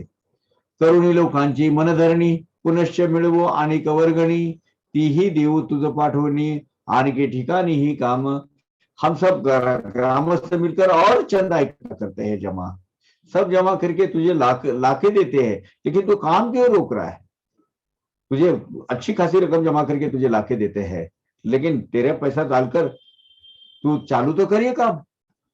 यही तो गांव के लिए और गांव के इतने बड़े मंदिर के लिए तो ये नहीं कर सकता। पुढे आणि पैसा जमला, उत्तम प्रकारे हाती आला, काही न त्याचा उपयोग झाला, धनिक बैसला तो स्वस्त। गांव वालों ने फिर से एक चंदा जमा किया, पहले तो दिया ही था और जमा करके उसके हाथ में दे दिया, अभी इससे तो काम कंप्लीट कर। वो भी पैसा खत्म हो गया, लेकिन वो जो धनिक है, वो जो धनवान है, वो अमीर आदमी, उसने कुछ भी हलचल की ही नहीं। वो धीरे धीरे धीमे धीमे गति से थोड़ा सा अपना वो काम होते रहा। असो जाता काही दिवस, आले देवाजीच्या मनास, याच धनिकाची या कुटुंबास, जहाला ते समयास दृष्टांत। अब क्या हुआ, ऐसे बहुत दिन गए, आखिरी में भगवान महादेव उन्हीं को, उनके मन में आया कि अभी अपना काम है तो अपने को ही करना चाहिए, अपना देवालय है तो फिर क्या हुआ, वो जो धनिक आदमी था उसकी सुशील धर्म पत्नी, उसकी भार्या, वो बहुत श्रद्धालु औरत थी, भगवान भगवान करने वाली थी। उसके सपने में जाकर शिव जी ने उसको स्वप्न दृष्टांत दिया। स्वप्न दृष्टांत में क्या कहा भगवान जी, भगवान महादेव जी ने, तू तरी हो जागी उठ, बांधी त्या देवळा घुमट, जे खर्चशील त्याची शतपट, तुझं तो नीलकंठ ढील। स्वप्न दृष्टांत में वो साहूकार की पत्नी जो है उसको देववाणी अशरीर वाणी से अनुभूति मिली, शरीर वाणी की, और बोले कि तू तू तो कुछ हलचल कर। वो मंदिर का जो आगे का जो गोपुर और वो जो कलश बांधने का जो है घुमट, वो घुमट बांधने का काम पूरा पूरा कर दे। ये काम के लिए तू जितना पैसा खर्चे गिरी वो श्री कृष्ण अपना वो जो शिव जी भगवान 100 गुना तुझे दे देंगे, ऐसा कहा उसने। उन्होंने वो स्वप्न दृष्टांत में ऐसी अशरीर वाणी हो गई, मतलब भगवान की वाणी हो गई।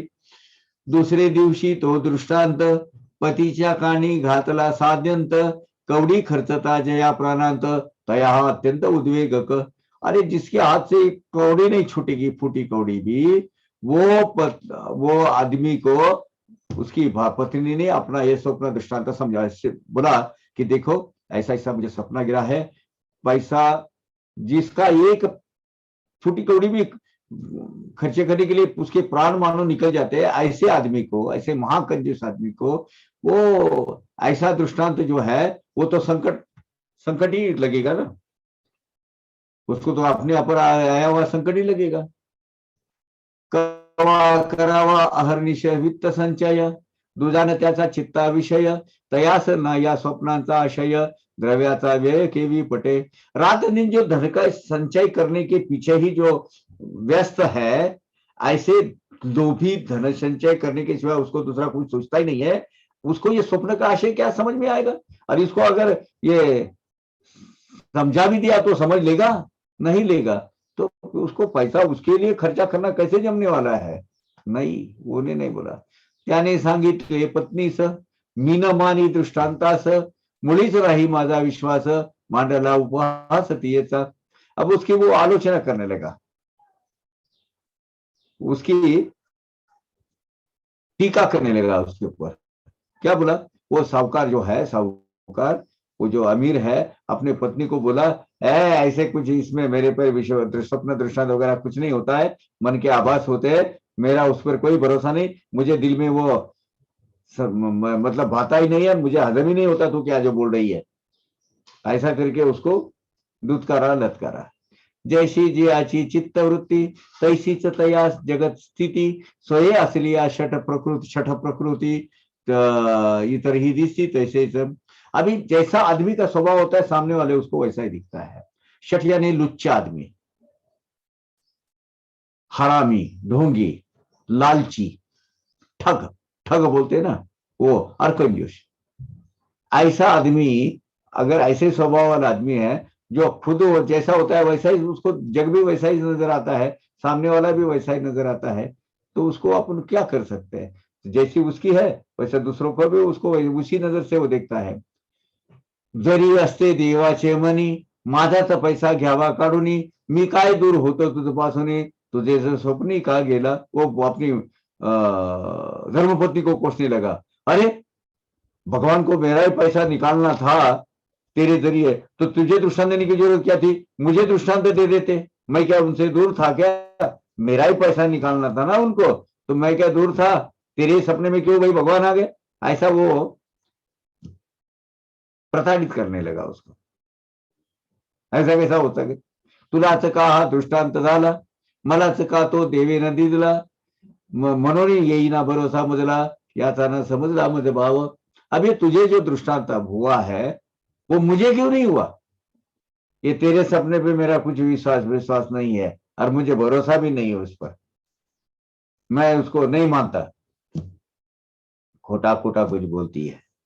असावे स्वप्न खोटे स्वप्न, अथवा असेल ईश्वरी यज्ञ, नवरा बायको तो व्हावी उत्पन्न, तुझी हे चिन्ह दिसते मज। एक तो तेरा सपना झूठा है, या तो अब तेरे और मेरे में, मियाँ बीवी में झगड़ा लगाने की है भगवान की कुछ तो भी योजना लग रही है मुझे। मुझे तो ये लक्षण अच्छे नहीं लग रहे। तेरा मेरा झगड़ा लगाने के लिए कुछ खुरापात की है। अब क्या करें? जीर्णोद्धारा जे, एक तो तेरा सपना झूठ है, ये भी गलत है। जीर्णोद्धाराची कामी, साह्य माझे आहे का कमी, महीन्या महीन्यास होते रिकामी, थैली आम्ही भरलेली। अब ये जो पुनर्निर्माण का कार्य है, उसको मेरा क्या पैसा नहीं जा रहा है? बहुत पैसा जा रहा है। महीने महीने को मेरी थैली, क्या थैलियां खाली हो रही है। मैं कुछ भी काम में कंजूसी नहीं कर रहा हूँ, कसर नहीं रख रहा हूँ, पूरे दिलो जान से लगन कर रहा हूँ।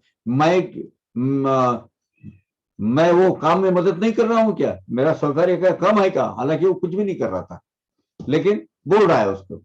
लोकानीती रक्कम सारी, दिसते खरे हे बाह्यातकारी, जमा खर्चाची पद्धती व्यापारी, नुकसानकारी मत बहु।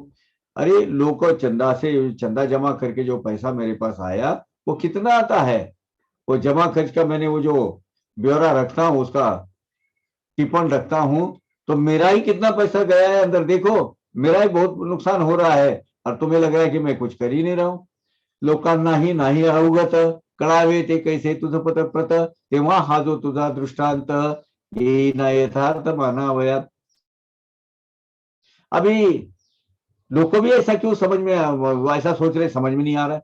अब उनको नहीं समझ में आता, तुझे भी नहीं समझ में आना चाहिए।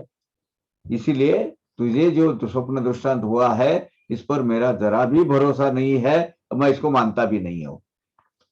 खरा मानता हुई फसगत, निद्रा भंगे पडती स्वदृष्टांत, ते काय कोणी माने यथार्थ, धनी के यहा सिद्धांत ठरविला। अरे नींद अगर पूरी नहीं हुई या नींद उड़ गई तो ऐसे कई कैसे कैसे सपने गिर जाते हैं। तेरा कहना भी एक बार सही बोलो तो मेरा ही पैसा खर्चा हो, ऐसे तुझे कैसे कहा भगवान ने? ये तो मुझे फंसाने की बात हो गई। ऐसी भागड़ कथा जो है, व्यर्थ कथाओं पे मेरा विश्वास नहीं है। वो ऐसा कर कर उसने बड़ी आलोचना की अपनी पत्नी की। ऐकून बाईल बसे निवांत, पती पुढे होई निरुत्तर होत, पैसा जरी लोक जमवित, संतोषे देत क्वचितची। अरे ऐसी तो साहूकार का पत्नी अपने पति ने पत्नी को ऐसा दुत्कारा तो बेचारी वो मायूस हो गई, लाजवाब जवाब दे नहीं पाई कुछ, शांत बैठ गए। अब जीर्णोद्धार के लिए वो जो पुनर्निर्माण के लोग पैसे देते थे, लेकिन स्व खुशी से बहुत कम लोग देते थे, खुशी से कम बहुत लोग देते थे, क्योंकि कुछ बोलते करके देव करके देते थे। प्रेम विन भिडे भाडे, पडता अग्रह अथवा साकडे, जे दिले ते देवा नावडे, गोडीचे थोड़ी बहुमल। अड़चन में होकर, नाइलाज होकर, या किसी का जवान रखने के लिए भाव रही, मैंने भाव तो है नहीं, देने की तो इच्छा है नहीं, लेकिन समाज में देने करना देना चाहिए। अभी जान पर आकर अगर वो दान देते हैं तो भगवान को जरा भी पसंद नहीं आता है। वो जबरदस्ती का राम राम भगवान को नहीं चाहिए। दिलो सच्चे दिल से दिलो जान से अगर लेते तो बात अलग है। खुद होकर प्रेम भाव से, भले 2 आने क्यों नहीं होते हैं, 4 आने क्यों नहीं होते हैं, अभी तो आने रहेंगे नहीं, 25 पैसे 50 पैसे क्यों ना होते, लेकिन खुद से दिल से दिए हुए वो भगवान को बहुत मौलिक लगते हैं, मौलिक होते हैं। जैसा जैसा पैसा जमत, काम ही तैसे तैसे होत, पैसा थकता काम ही थकत, ऐसे ते रंगत चालले। ठीक है, जो अभी लोक चंदे से जो पैसा, जितना जमा पैसा होता था उतना जीर्णोद्धार का काम होता था। पैसे का आमदनी आवक कम हो जाती थी तो काम रखड़ जाता था। फिर ऐसे वो बहुत धीमी गति से वो अपना महादेव जी के मंदिर का काम चालू हो गया था। मतलब चालू था, थोड़ा थोड़ा थोड़ा थोड़ा करके। धनिक काढीना कृपण जैसा, आपुल्या पिशवीतील एकही पैसा, पुनश्च झाला दृष्टांत कैसा, कांतेस तो पैसा धनिकाच्या। अब वो धनिक, वो कंजूस अपने जेब से एक पैसा नहीं निकाल रहा है, फिर से वो धनी की जो कांता यानी उसकी जो धर्म पत्नी है, जिसको पहले दृष्टांत हुआ, तो उसको महादेव जी ने फिर से दृष्टांत दिया। क्या दिया देख लीजिए। नको आग्रह करू पतीस, पैसा देण्यास देवळास, भाव तुझा पुरे देवास, द्यावे तव इच्छेसे देईल ते। स्वप्न दृष्टांत में भगवान ने कहा कि तू तेरे पति को पैसे देने का आग्रह मत कर, वो नहीं देगा। दूसरा, तेरा भाव भगवान को ये क्या है, पसंद है। भाव के बिना देव नहीं है। जितना तू भक्ति भाव से, जितने तेरे दिल में, यदि तेरा खुद का धन है उतना दे दे, बाकी का उसको मत बोल, वो नहीं करने वाला कुछ भी। तेरा खुद का अगर है, तेरी इच्छा में है, उतना कॉन्ट्रीब्यूट कर ले। पैसा एक मनोभावाचा, स्वसत्तेचा तो लाखाचा, अर्पण देवास करीसाचा, विचार पतीचा घेऊन। अभी उसमें भी भगवान ने दृष्टांत ऐसा दिया कि तेरी खुद की अपनी श्रीधन जो है, अपना तेरा खुद का है, वो लाख लाख दर्जे का होता है। तो अपने मनोभाव से भगवान की कार्य को तू अर्पण कर दे। और लेकिन इस बारे में तेरे पति का भी विचार ले ले तू, लेकिन क्या करना है तुझे, भगवंत के कार्य के लिए जितना तेरा खुद का श्रीधन है उतना देख ले, तो उसमें से कितना देना है, क्या देना है। बाकी ये तेरे पति को मत बोलो, वो कुछ नहीं करने वाला। करू नको व्यर्थ सीन, मना येईल ते द्यावे आपण, स्वसत्तेचे अल्प प्रमाण, असे ना अर्पण करीते। फालतू की कोशिश मत कर, उसके नाथ छोड़ दे अपने पति का। आप खुद का जो तेरे अपना जो धन है वो कम क्यों नहीं होता, अल्प क्यों नहीं होता, लेकिन वो सच्चे दिल से दो देगी, मनोभाव से देगी, वो अगर अर्पण करेगी तो उसमें तुझे भी अपरिमित समाधान मिलेगा और भगवान भी प्रसन्न होंगे और भगवान का काम भी आगे चलते रहेगा। येथे केवळ भाव कारण, तुझा तो आहे हे जाणून, काहीतरी दे दे म्हणून आग्रह जाण देव धरी। अभी भगवान तू जो कुछ अच्छे वृत्ति से, सच्ची वृत्ति से, तेरी समर्पित वृत्ति से क्या है वो देखते रहता है। तेरे दिल में क्या है वो देखते रहता है। तेरा सच्चा भाव, सात्विक भाव है, वो देखकर ही भगवान तुमसे कुछ अपेक्षा करता है। ये सच्ची वृत्ति है, यही काम आती है। तरी जे असेल अल्पवित्त, देवनी होई तू निश्चिंत, भावाविन देने ते जे देने ते अनुचित, देवाना इतकिंचित आवडे। इसीलिए तो तेरे पास जो थोड़ा बहुत श्रीधन है, जो अपना खुद का है, वो उस पर तेरे पति का कोई अधिकार नहीं है। वो मनोभाव से तू उसका जो जितना पड़े, पूरा आधा जितना तेरे दिल में है वो दे दे। देव भगवान को जबरदस्ती का नमस्कार नहीं चलता है। तो मनोभाव में, भक्ति भाव से तू जितना देगी उतना देने में, तू अगर देती तो भगवान उससे तुझे प्रसन्न हो जाए। विना भाव जो देईल त्याचे दे, सर्व माती मोल, अंती समूळ होई निष्फळ, अनुभव हा येईल अवलंबे। भाव के बिना जो देता है, मनोभाव से जो अगर अर्पण नहीं करते हैं, केवल एक नाइलाज को क्या इलाज ऐसा समझकर प्रेम भाव बिना जो देते हैं, वो दान नहीं होता, वो व्यर्थ होता है, निष्फल होता है, वो कंपल्शन होता है। आप इसमें जाएंगे ना, गवर्नमेंट के ऑफिस में वगैरह सब इधर उधर, उनके पास कोई अधिकारी होते हैं, उनके पास एक किसी संस्थान, किसी इसकी एक पावती बुक लिखा रहता है। अच्छा क्या हुआ साहब, क्यों मेरा काम नहीं हुआ, मेरा वो आप साइन करो। अच्छा साइन किधर है, इनकी फाइल लेके आओ रहे। हाँ वो फाइल, हाँ इसमें कुछ कमियां है, चलो खैर कोई बात नहीं, मैं करवा देता हूँ। जरा ये वो गांव में जरा मंदिर का काम चलो या इसका काम चलो, जरा उसका थोड़ा सा देखो ना। ये इनडायरेक्टली कंपल्सरी ब्राइब है भगवान के नाम पर। हाँ देता हूँ सर वो कर, लेकिन मेरा काम से, अरे नहीं अभी सही करवा देता हूँ। लिखो कितना लिख रहे हो, साइन। ऐसे काम धंधे वाले करने वाले हरामखोर बाबू बहुत है, मैंने खुद इसकी अनुभूति ली हुई है। आते हैं भगवान के नाम पर, आते हैं किसके नाम पर आते हैं, मंदिर निर्माण के नाम पर, उसके ऊपर इसके ऊपर, क्या करेंगे, उसको वृत्ति है। असोहा दृष्टांताई कोणी केला तिने निश्चय मनी, पितृदत्त अलंकार वेचुनी मागणे मागणे परिपूर्ण करावे। ऐसा दृष्टांत सुनकर इसकी अनुभूति लेने पर अभी पति के नाम को तो कुछ लग के फायदा नहीं है, तो सत्वगुणी श्री ने क्या किया, पिता से भेंट करके, जो गाय मैंने शादी के वक्त पिता से जो भेंट करके वो जो उसके अलंकार कुछ आभूषण आए थे, वो मंदिर के पुनर्निर्माण के लिए, जीर्णोद्धार करने के लिए, वो काम पूरा करने के लिए देने का निश्चय कर लिया। किसने? धर्मपत्नी ने। वो ये उसने तय कर लिया। मग तिने पतीला गुण केला तो निश्चय निवेदन, पतीने ते घेतले ऐकून अंतरी उद्विग्न झाला। फिर वो साहूकार पत्नी ने अपने निश्चय कर लिया और वो अपना निश्चय अपने पति को बोला। वो ये सुनकर वो साहूकार भी बड़ा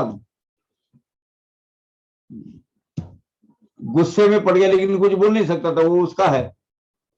बड़ा मायूस हो गया वो, कैसे कैसे हो सकता है, इसकी खुद की जाएगी, इसको पता नहीं कितना जाता है, क्या जाता है, क्या करे इसके आदमी।